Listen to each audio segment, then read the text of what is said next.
तो स्वागत है आप सभी का हमारे चैनल की एक बिल्कुल ही नई वीडियो के अंदर, जहां पर आज की इस वीडियो के अंदर हम बात करने वाले हैं शाहिद कपूर की इस साल की लेटेस्ट मूवी के बारे में, जिस मूवी का नाम है देवा। और ये देवा मूवी इंडिया के अंदर कल ही रिलीज हुई है। इसके साथ ही देवा मूवी को लेकर खास बात तो ये है कि ये एक ऐसी एक्शन थ्रिलर मूवी है जिसके अंदर शाहिद कपूर बिल्कुल कबीर सिंह वाले मोड में है। और इसीलिए अगर आप इस मूवी को थिएटर्स में एंजॉय करते हैं तो आपको बहुत मजा आने वाला है। लेकिन अगर आपने इस मूवी को थिएटर्स में नहीं देखा है तो कोई बात नहीं, क्योंकि आज की इस वीडियो के अंदर मैं शाहिद कपूर की इसी देवा मूवी की स्टोरी को आप सभी के लिए एक्सप्लेन करने वाला हूँ, ताकि आप सभी घर बैठे इस मूवी की स्टोरी को जानकर एंजॉय कर सकें। सो हमारी ये वीडियो और मूवी की स्टोरी दोनों ही बहुत ही बढ़िया है, इसलिए आप सभी से रिक्वेस्ट है कि आज आप इस वीडियो को पूरा एंड तक जरूर देखना। बाकी आपको वीडियो पसंद आती है तो वीडियो को लाइक करना और आप अपना ओपिनियन मुझे कमेंट्स में जरूर बताना। बाकी अगर आप में से कोई ऐसा है जिसने अभी तक हमारे चैनल को सब्सक्राइब नहीं कर रखा है तो वो जल्दी से पहले हमारे चैनल को सब्सक्राइब कर लेना और सब्सक्राइब बटन के बगल के बेल आइकन को भी ऑल पर सेट कर लेना, ताकि आपसे हमारे चैनल की कोई भी वीडियो कभी भी मिस ना हो। स्टार्टिंग होती है शाहिद कपूर से और मूवी की स्टार्टिंग में हमें पता लगता है कि मूवी के अंदर शाहिद कपूर का नाम होता है देव आमरे। और शाहिद कपूर यानी कि देव आमरे एक पुलिस ऑफिसर होता है और मुंबई पुलिस के अंदर इसकी इंस्पेक्टर की रैंक होती है। और मूवी के पहले सीन में हम ये देखते हैं कि शाहिद कपूर यानी कि देव आमरे अपनी बाइक को ड्राइव करते हुए रोड पर जा रहा होता है। बाइक चलाते हुए देव अपने फ्रेंड को फोन करता है, जिस फ्रेंड का नाम होता है फरहान। और फरहान को फोन करके देव उससे कहता है कि वो जिस केस के ऊपर काम कर रहा है उस केस में खूनी कौन है वो ये जान चुका है और वो फरहान को उस खूनी का नाम बताना चाहता है। लेकिन यहाँ पर हम ये देखते हैं कि जैसे देव आमरे फरहान को उस किलर का नाम बताता, उससे पहले देव की बाइक का बैलेंस बिगड़ जाता है और उसकी बाइक का एक्सीडेंट हो जाता है। और एक्सीडेंट में देव के सर पर गहरी चोट लग जाती है। एक्सीडेंट देखकर वहाँ पर जल्दी से एम्बुलेंस आती है और देव को जल्दी से हॉस्पिटल ले जाया जाता है। हॉस्पिटल के अंदर देव का इलाज होता है और फिर वहीं पर ही हम ये देखते हैं कि देव ने कुछ टाइम पहले अपने जिस फरहान दोस्त से बात की होती है वो फरहान वहाँ पर उससे मिलने आता है। और वहाँ हम ये जानते हैं कि देव का दोस्त फरहान भी एक पुलिस ऑफिसर है और पुलिस में उसकी रैंक एक डीसीपी की है। साथ ही साथ वहाँ पर देव से मिलने उसकी बहन भी आती है जिसका नाम होता है अलका। और हम यहीं पर ये भी जानते हैं कि जो फरहान है वो उसकी बहन का पति है, जिसका मतलब फरहान देव का दोस्त तो है ही बट उसके साथ ही वो उसका जीजा भी है। हॉस्पिटल में इलाज के बाद जैसे देव को होश आता है वैसे फरहान उससे मिलने आता है। लेकिन जब फरहान उससे बात करता है और उससे किलर के बारे में पूछता है तब देव उससे कहता है कि उसे किसी भी चीज के बारे में कुछ भी याद नहीं है। यहाँ तक कि देव को तो ये भी याद नहीं होता कि फरहान कौन है और उसे ये भी याद नहीं होता कि वो खुद कौन है। असल में दोस्तों एक्सीडेंट में जब देव के सर पे चोट लगी होती है तब उसी चोट की वजह से देव सारी चीजें भूल गया होता है, यानी कि देव की याददाश्त चली गई होती है। अब ये जानते जो फरहान होता है वो जल्दी से देव के डॉक्टर से बात करता है और वो देव के डॉक्टर से बोलता है कि वो देव की इस हालत के बारे में और किसी को ना बताए, यानी कि देव की याददाश्त चली गई है इस बारे में सिर्फ फरहान और डॉक्टर को ही पता होना चाहिए। अब इसके बाद ही फरहान देव को अपनी गाड़ी में बिठाता है और उसे वहाँ से ले जाता है। रास्ते में ही फरहान देव को चीजें याद दिलाने के लिए उसे स्टोरी समझाता है और वो उसे उस केस के बारे में बताता है जिस केस पर वो काम कर रहा था। अब इसके बाद ही स्टोरी स्टार्ट होती है और ये कहानी शुरू होती है कुछ महीने पहले से। आज से कुछ महीने पहले हम ये देखते हैं कि शाहिद कपूर यानी कि देव आमरे एक पुलिस ऑफिसर है और जैसा कि हमने ट्रेलर में भी देखा है बिल्कुल वैसे ही वो कबीर सिंह टाइप का एक ऑफिसर है, यानी कि बहुत ज्यादा एंग्री और ब्रूटल। साथ ही साथ वो चेन स्मोकर भी है और वो ड्रिंकिंग भी करता है। लेकिन इन सब से हटकर वो एक ऑनेस्ट और ईमानदार ऑफिसर है जो कि अपने केसेस को भी काफी अच्छे से सॉल्व करता है। हम यहाँ पर ही देव के दोस्त फरहान को भी देखते हैं जो कि डीसीपी ऑफिसर है और देव आमरे फरहान से अपनी बहन अलका की शादी करवा देता है, जिसके बाद ही फरहान देव का जीजा बन जाता है। यही देव की बहन अलका की शादी में हम एक कांस्टेबल को भी देखते हैं जो कि फरहान और देव के डिपार्टमेंट का ही होता है। बट ये जो कांस्टेबल होता है उसकी बेटी होती है पूजा हेगड़े, जिसका मूवी में नाम होता है दिया,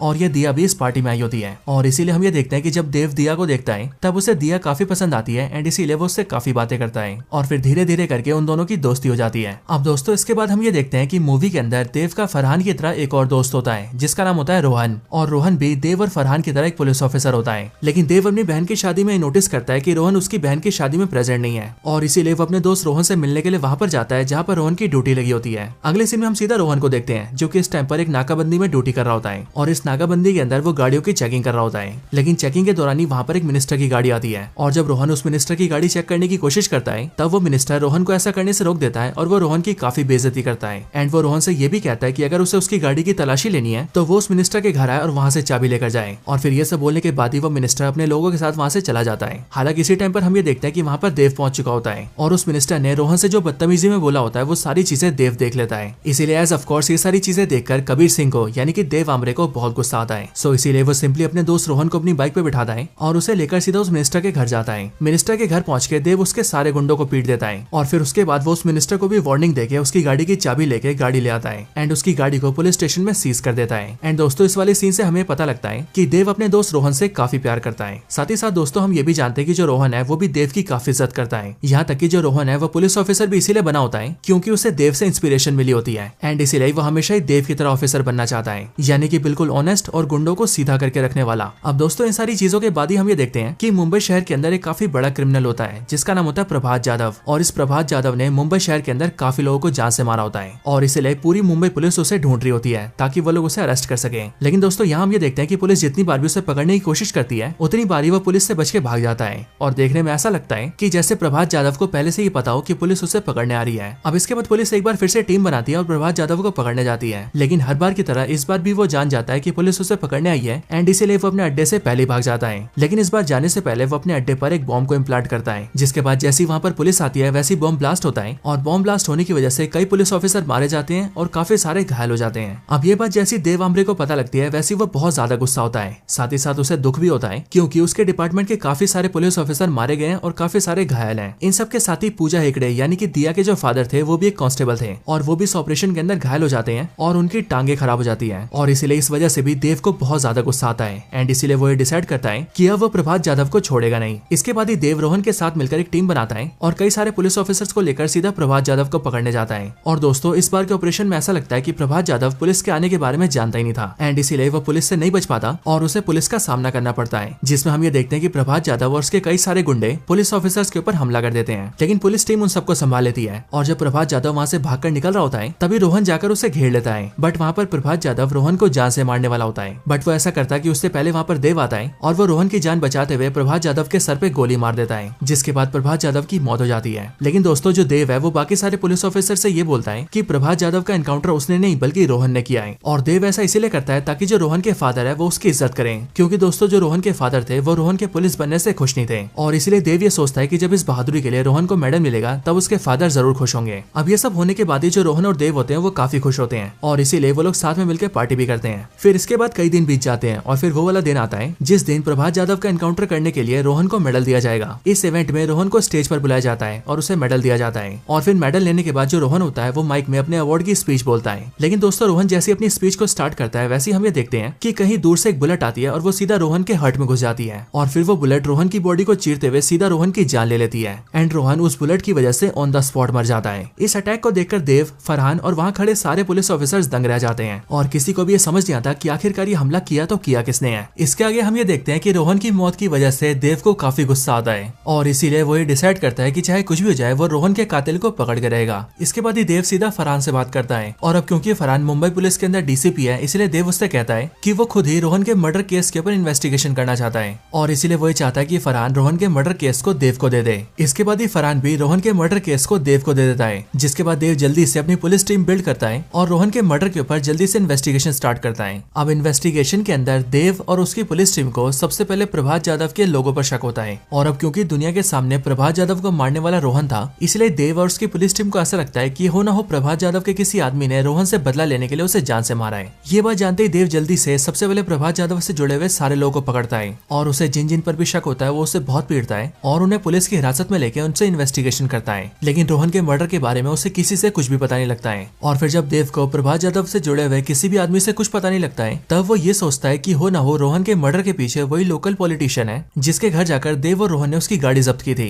क्योंकि देव और रोहन उस लोकल पॉलिटिशियन के घर में घुसे थे। देव ने उसके सारे गुंडों को पीटा था, उस पॉलिटिशियन को बेइज्जत भी किया था और उसके घर से उसकी गाड़ी उठाकर पुलिस थाने में जब्त कर दिया था और शायद इन्हीं सारी चीजों से नाराज होकर उस पॉलिटिशियन ने रोहन को मरवा दिया है ताकि वो उससे अपना बदला ले सके। अब ये सारी चीजें सोचने के बाद ही देव और उसकी पूरी टीम मिलकर उस लोकल पॉलिटिशियन के पास जाकर उससे इन्वेस्टिगेशन करते हैं, लेकिन पॉलिटिशियन से इन्वेस्टिगेट करके भी उन्हें कुछ पता नहीं लगता है। और अब जब देव को रोहन के मर्डर के बारे में कुछ भी समझ नहीं आ रहा होता है तभी एक दिन अचानक से देव को रोहन की एक गर्लफ्रेंड फोन करती है और रोहन की गर्लफ्रेंड का नाम होता है रेबेका और एक्चुअल में जो रोहन और रेबेका थे वो आपस में काफी प्यार करते थे और रोहन रेबेका से शादी भी करने वाला था, लेकिन शादी से पहले रोहन की मौत हो गई। अब यहाँ पर हम ये देखते हैं कि रेबेका जब देव को फोन करती है तब वो उसे मिलने के लिए होटल रूम में बुलाती है और रेबेका फोन पर देव से कहती है कि वो जल्दी से उससे मिलने आए क्योंकि उसे देव से रोहन के बारे में काफी जरूरी बात करनी है। साथ ही साथ उसे देव को रोहन से जुड़ी हुई एक चीज भी दिखानी है और रेबेका चाहती है कि उस चीज को देव जरूर देखे। अब दोस्तों फोन पे सारी बातें सुनने के बाद ही देव सीधा रेबेका से मिलने होटल रूम में जाता है, लेकिन वहाँ दोनों के बीच क्या बातें होती है हमें वो नहीं दिखाया जाता और इसीलिए हमें सीधा उसके बाद का सीन दिखाया जाता है, जिस सीन में हम ये देखते हैं कि रोहन रोड पर अपनी बाइक ड्राइव कर रहा होता है। और दोस्तों ये वही वाला सीन होता है जो कि हमने मूवी की स्टार्टिंग में देखा था, यानी कि यहाँ पर बाइक ड्राइव करते हुए रोहन फरहान को फोन करता है और वो फोन पर फरहान से कहता है कि रोहन के मर्डर के बारे में वो जान चुका है, लेकिन एज ऑफ कोर्स उसी टाइम पर देव का एक्सीडेंट हो जाता है। अब दोस्तों यहाँ पर ये स्टोरी एंड होती है, क्योंकि अगर आपको याद हो तो ये सारी बातें फरहान देव को बता रहा है ताकि देव को पुरानी बातें याद आ सके।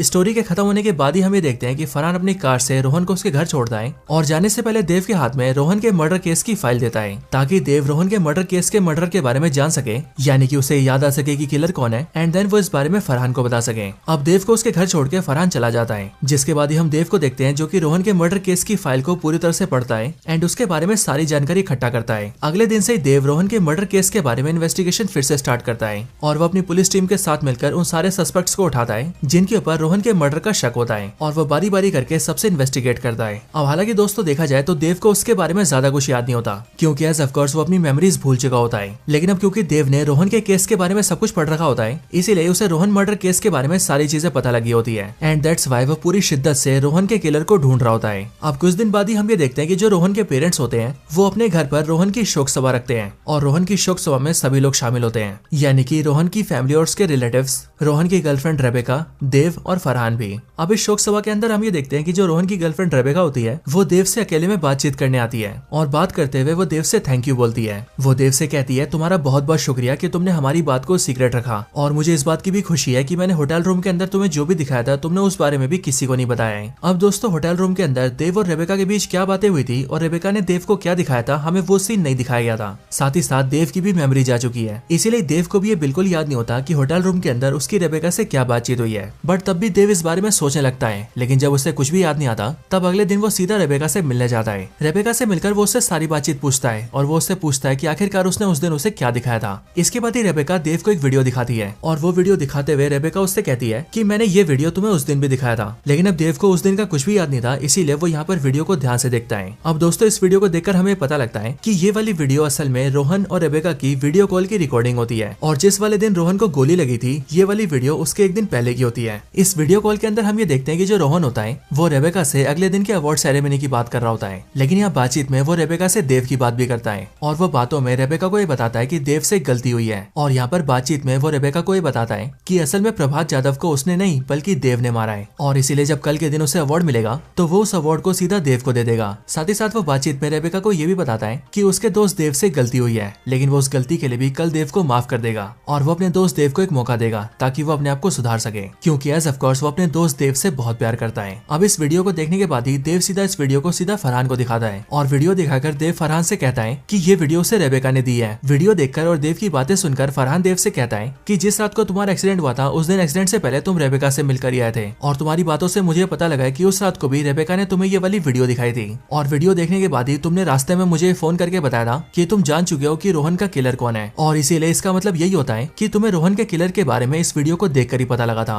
यानी कि इस वीडियो के अंदर कोई तो ऐसी बात है जिस बात को सुनकर तुम्हें किलर का पता लग गया था। अब ये बात सुनने के बाद देव भी ये समझ जाता है कि इस वीडियो में रोहन ने जो भी बात कही है उस बात का क्रिमिनल से काफी गहरा नाता है, और अब इसके लिए देव रोहन के मर्डर केस की इन्वेस्टिगेशन को और भी टाइटली स्टार्ट करता है, एंड वो रोहन के कंप्यूटर, फोन और बाकी चीजों की भी काफी अच्छे से तलाशी लेता है। इसके साथ ही जहाँ पर रोहन को गोली लगी थी देव वहाँ पर भी इन्वेस्टिगेशन करता है, और वो वहाँ पर एक शार्प शूटर को लेकर आता है, एंड उस शार्प शूटर की मदद से वो धीरे धीरे करके इस बात को ट्रैक कर लेता है कि रोहन को उस दिन जो गोली लगी थी वो गोली कौन सी बिल्डिंग से चलाई गई थी, बिल्डिंग के कौन से फ्लोर से चलाई गई थी, किस फ्लैट से चलाई गई थी, और यहाँ तक कि किस एंगल से चलाई गई थी। साथ ही साथ देव उस शार्प शूटर और गन एक्सपर्ट के साथ मिलकर इस बात को भी जान जाता है कि जिसने भी रोहन को गोली मार के उसकी जान ली है उसने रोहन को टाइमर गन का इस्तेमाल करके मारा है। और टाइमर गन दोस्तों बेसिकली ऐसी गन होती है जिसे बस आपको एम करके छोड़ देना होता है और टाइमर सेट करना होता है, जिसके बाद आप कहीं पर भी बैठकर सिर्फ अपने फोन से उस गन से फायरिंग करवा सकते हैं। एंड देव को यहाँ पर पता लग जाता है कि जिसने भी रोहन को जान से मारा है वो रोहन का कोई करीबी है, और उसने बिल्कुल ऐसे टाइमर गन का इस्तेमाल करके रोहन को मारा है। अब धीरे धीरे करके देव को रोहन के मर्डर के बारे में सब कुछ पता चल चुका था, लेकिन बस देव के लिए एक बात जानना रह गई थी कि आखिरकार रोहन को मारा किसने है। अब देव इस बारे में अपने घर में बैठ कर सोच रहा होता है, लेकिन तभी अचानक से उसे अपने घर में एक छोटा सा गन का खिलौना दिखता है, और ये गन का खिलौना बिल्कुल एक टाइमर गन जैसा होता है, और इसीलिए इस गन को देखकर देव को कुछ याद आता है, और फिर थोड़ा सोचने के बाद ही देव को ये समझ में आ जाता है कि आखिरकार रोहन को किसने जान से मारा है। एंड अब रोहन के किलर के बारे में जानने के बाद ही वो जल्दी से रोहन के मर्डर केस की फाइल को तैयार करता है और उसे लेकर सीधा फरहान के ऑफिस में जाता है, और फिर वो उस फाइल को फरहान को देते हुए फरहान से कहता है कि वो जान चुका है कि रोहन को किसने जान से मारा है। लेकिन ये सुनकर जैसे ही फरहान देव से पूछता है कि आखिरकार वो कौन है, उसका नाम बताए, वैसे इस बात पर देव फरहान से कहता है कि तुम रोहन के मर्डर की इस फाइल को पढ़ो, इसे पढ़ने के बाद तुम्हें पता लग जाएगा कि उसका किलर कौन है। इसके बाद ही दोस्तों फरहान उस केस की फाइल को पढ़ना स्टार्ट करता है, जिसके बाद यहीं पर एक स्टोरी स्टार्ट होती है, और हम ये देखते हैं कि ये बात आज से काफी टाइम पहले की होती है, बिल्कुल उस टाइम की जिस टाइम पर देव और रोहन ने मिलकर प्रभात जाधव को मार दिया था, और मारने के बाद वो दोनों बैठकर पार्टी कर रहे थे। यहाँ पर देव और रोहन काफी खुश थे, बट तभी यहाँ पर अचानक से रोहन देव से कहता है कि तुमने प्रभात जाधव को मार दिया है और मुझे इस बात की बहुत खुशी है, लेकिन मुझे ये बात समझ नहीं आ रही कि हम पहले जितनी बार भी प्रभात जाधव को पकड़ने जाते थे उतनी बार वो हमारे आने के बारे में कैसे जान जाता था। मुझे लगता है हो ना हो हमारे डिपार्टमेंट का कोई उससे मिला हुआ था। ये बात सुनकर देव रोहन से कहता है कि चाहे जो हो जाने दो, अब प्रभात यादव मर चुका है, इसीलिए रोहन को इस बारे में सोचना नहीं चाहिए। लेकिन दोस्तों इसके बाद ही रोहन देव के सामने एक बड़ा खुलासा करता है और वो देव से कहता है कि मैं जानता हूँ कि जो गद्दार प्रभात यादव से मिला हुआ था और जो उसे बार बार पुलिस के आने की खबर दे रहा था वो और कोई नहीं बल्कि देव ही है। एंड फिर दोस्तों हम भी यहाँ पर फ्लैशबैक में ये देखते हैं कि जब भी पुलिस की टीम प्रभात यादव को पकड़ने जा रही थी तब हर बारी देव प्रभात यादव को फोन करके उसे पहले से अलर्ट कर दे रहा था। अब रोहन के मुंह से अपनी बात सुनकर देव उससे कहता है कि वो प्रभात यादव का साथ दे रहा था उस बात की एक मजबूरी थी, और मजबूरी ये थी कि देव बचपन में बहुत गरीब था। उसका बाप एक बहुत बड़ा शराबी था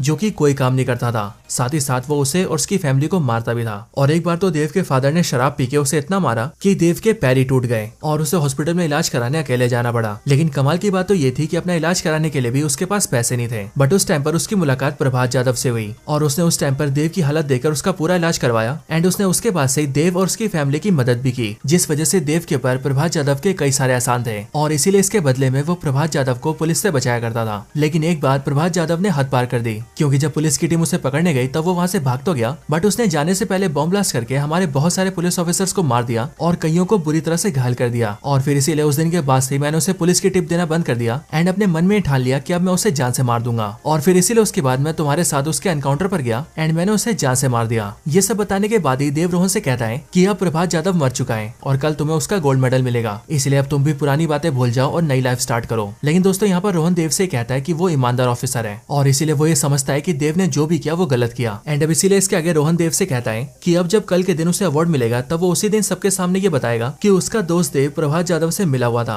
और फिर ये बोलने के बाद ही रोहन वहाँ से चला जाता है। लेकिन दोस्तों जब रोहन अपने घर आता है तब वो इस बारे में काफी सोचता है और फिर इसीलिए वो ये डिसाइड करता है कि उसके दोस्त देव ने जो भी किया शायद से वो सब मजबूरी में किया, और शायद अगर देव की जगह रोहन होता तो शायद वो भी ऐसा ही करता। एंड अब इसीलिए उसे अपने दोस्त देव को एक दूसरा मौका देना चाहिए, क्योंकि वो इस बात को जानता है कि देव एक बहुत ही अच्छा आदमी है। और फिर दोस्तों इन सारी बातों को डिसाइड करने के बाद ही रोहन ने रात को अपनी गर्लफ्रेंड से वीडियो कॉल की थी और वो अगले दिन अवार्ड लेते टाइम क्या क्या बोलने वाला है वो सारी बातें अपनी गर्लफ्रेंड को बताई थी। और वहीं पर उसने अपनी गर्लफ्रेंड को ये बताया था कि वो कल मेडल देव के हवाले कर देगा और सबको ये बता देगा कि प्रभात यादव को और किसी ने नहीं बल्कि देव ने मारा है। साथ ही साथ वो अपने दोस्त देव को एक मौका भी देगा ताकि वो अपनी गलती भुलाकर एक नई शुरुआत कर सके। लेकिन दोस्तों दूसरी साइड जो देव था उसे ये लग रहा था कि शायद से अगले दिन अवार्ड लेते टाइम पर रोहन सबके सामने ये बोल देगा कि देव प्रभात यादव से मिला हुआ था, और अगर उसने ये सबको बता दिया तो शायद से उसकी नौकरी भी जाएगी, उसकी समाज में बेइज्जती भी होगी और उसे जेल भी जाना पड़ेगा। और अब इसीलिए इन सारी चीजों को टालने के लिए वो डिसाइड करता है कि वो अगले दिन रोहन को ये सब बोलने से पहले ही मार देगा। एंड फिर रोहन को मारने के लिए वो उसकी मर्डर को प्लान करता है, जिसके अंदर जिस जगह पर खड़ा करके रोहन को अवार्ड दिया जाने वाला था वो उसके सामने वाली बिल्डिंग में एक टाइमर गन को सेट करता है। एंड जिस दिन रोहन अवार्ड लेने आता है उस दिन वो टाइमर गन की मदद से रोहन को जान से मरवा देता है। यानी कि दोस्तों रोहन को गोली मार के उसे जान से मारने वाला और कोई नहीं बल्कि देव ही था। बट दोस्तों ये सब करने के बाद जब वो रेबेका से होटल रूम के अंदर मिला और उसने रोहन की वीडियो कॉल के अंदर उसकी वो सारी बातें सुनी, तब उसे एहसास हुआ कि उसने जो भी कुछ किया वो बहुत गलत किया और इसीलिए उसे रोहन को मारने का बहुत अफसोस हुआ। एंड दैट्स वाई उसने फरहान को फोन किया और उसके सामने अपने जुर्म को कबूल करने की कोशिश की। लेकिन दोस्तों देव की बात खत्म होने से पहले उसकी बाइक एक्सीडेंट हो गया और एक्सीडेंट की वजह से उसकी मेमोरी चली गई, जिसके बाद ये सारी चीजें घूम फिर के इस तरह से सामने आई। अब दोस्तों ये कहानी भी खत्म होती है और हम ये देखते हैं कि फरहान रोहन के मर्डर केस की फाइल को पूरी तरह से पढ़ लेता है और उसे ये सारी बातें पता चल चुकी होती हैं। और फिर इसीलिए इसके बाद ही फरहान देव को हिरासत में लेता है। एंड देन फिर उसके बाद हम ये देखते हैं कि देव ने जो भी कुछ किया उसके लिए उसे सजा मिल जाती है और अपनी सजा भुगतने के लिए वो जेल जाता है। बट फिर उसके जेल जाने के बाद ही ये मूवी खत्म हो जाती है। तो दोस्तों यही थी वीडियो देवा मूवी की स्टोरी के ऊपर। आपको वीडियो पसंद आई हो या फिर मूवी की स्टोरी अच्छी लगी हो तो आप इस वीडियो को लाइक जरूर करना और मुझे कमेंट्स में इस बारे में जरूर बताना। और जिन्होंने चैनल सब्सक्राइब नहीं करा वो जल्दी से चैनल को सब्सक्राइब कर लेना और हमारी लेटेस्ट वीडियोस को टाइम से देखने के लिए सब्सक्राइब बटन के बगल के बेल आइकन को भी ऑल पर सेट कर लेना। एंड अगर आपको ऐसी और भी कमाल की वीडियोस देखनी हो तो उसके लिए आप सभी हमारे चैनल को चेकआउट कर सकते हैं। मुझे उम्मीद है कि आपको हमारे चैनल की सारी वीडियोस बहुत पसंद आएंगी। तो बस आज की इस वीडियो को यहीं पर एंड करते हैं। मैं मिलता हूँ आपसे ऐसी किसी और बेहतरीन वीडियो में, तब तक के लिए गुड बाय।